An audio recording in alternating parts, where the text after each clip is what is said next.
Selanjutnya, saya juga akan membahas tentang FLS2N atau Festival Lomba Seni Siswa Nasional yang diselenggarakan oleh Kemendikbud Republik Indonesia. Terdapat beberapa aspek penilaian untuk gambar bercerita yang dilombakan di FLS2N ini.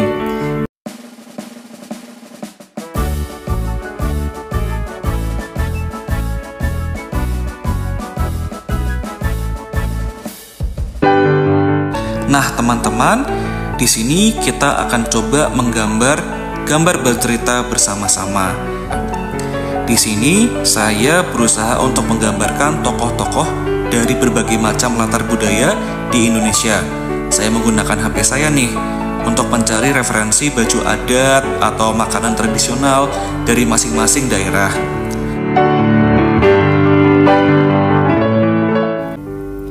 Saya itu ingin membawa konsep gambar bercerita di mana saya ingin menceritakan pemuda-pemudi Indonesia yang berasal dari berbagai suku dan agama. Ceritanya nih, mereka sedang berekreasi. Kenapa rekreasi? Karena rekreasi dapat menonjolkan atau menunjukkan hubungan yang harmonis antara tokoh-tokoh yang saya gambar di lukisan ini, teman-teman. Bahwa mereka itu saling akrab, saling dekat satu sama lainnya, bahkan terlihat adanya romantisme atau syahdunya hubungan mereka di gambar ini. Kenapa rekreasi?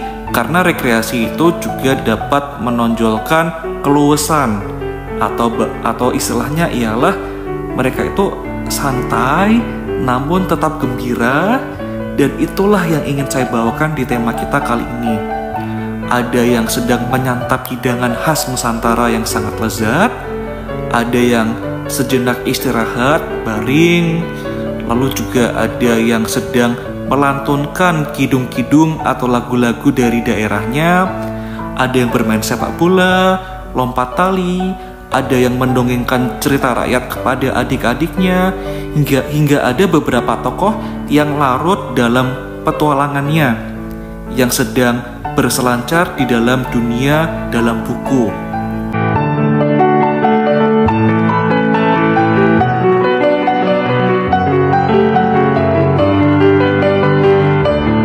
Selanjutnya, saya juga akan membahas tentang FLS2N atau Festival Lomba Seni Siswa Nasional yang diselenggarakan oleh Kemendikbud Republik Indonesia.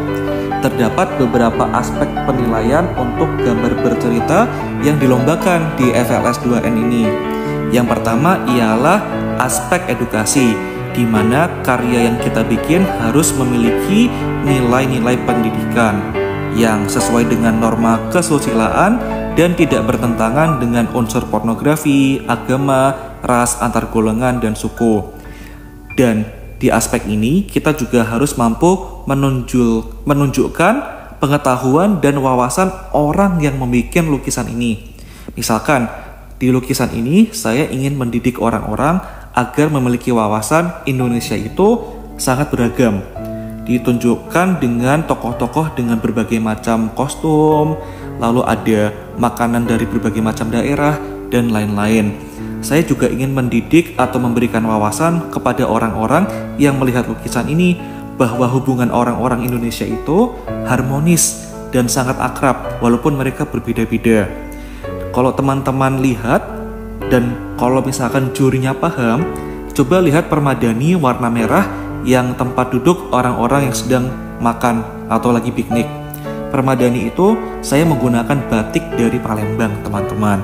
Jika jurinya pintar, dia akan tahu nih bahwa oh, ini yang menggambar kok dia pintar ya, bisa membawakan batik dengan jenis, misal saya lupa jenisnya apa, tapi itu dapat dituangkan di gambar, teman-teman.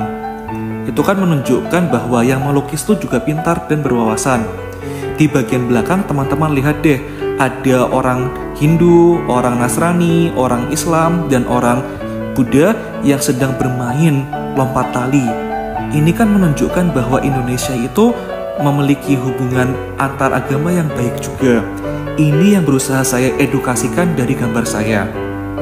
Dan di aspek edukasi ini, apa yang saya ceritakan itu memiliki makna dari tema atau cerita yang saling berhubungan.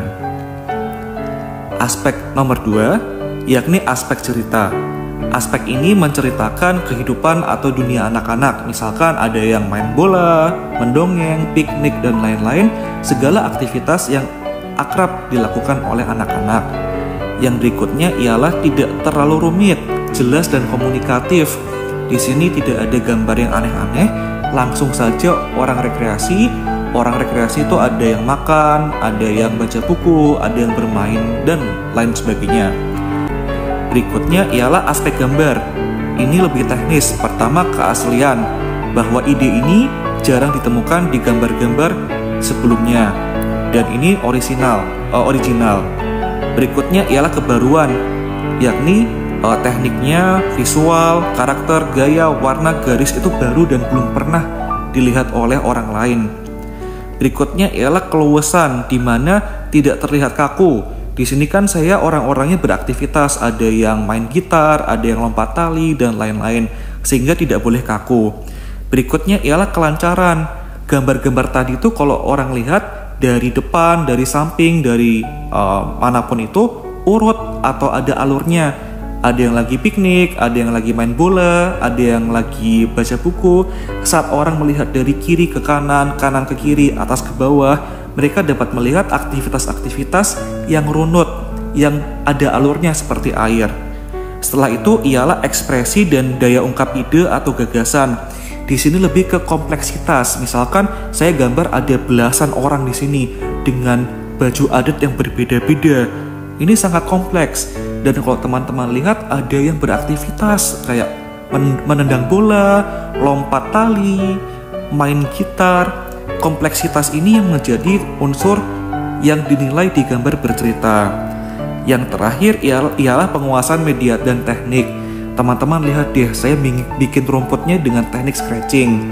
Untuk pohonnya, saya menggunakan teknik overlay nih, pelan-pelan dari warna yang paling tua hingga paling muda. Kalau teman-teman lihat untuk permadaninya, saya juga menggunakan bulu-bulu di ujung kiri dan ujung kanan itu menggunakan teknik overlay. Dan untuk langitnya saya menggunakan gradasi sederhana yang menonjolkan langit senja. Ini ialah aspek penguasaan media dan teknik.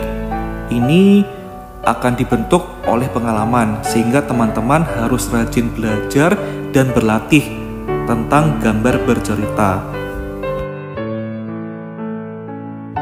Teman-teman, berikut ini ialah hasil akhir dari lukisan saya.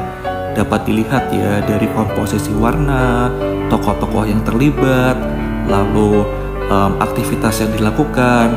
Semuanya memiliki cerita tokoh-tokoh Indonesia yang sedang berekreasi, menikmati waktunya, bersantai, dan mengungkapkan hubungan harmonis antar sesamanya. Saya menggunakan oil pastel merek Dong A untuk lukisan ini di atas kertas A3.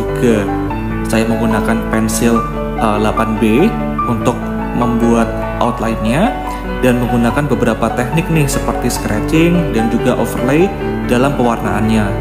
Dan hasil akhirnya ialah yang teman-teman bisa lihat.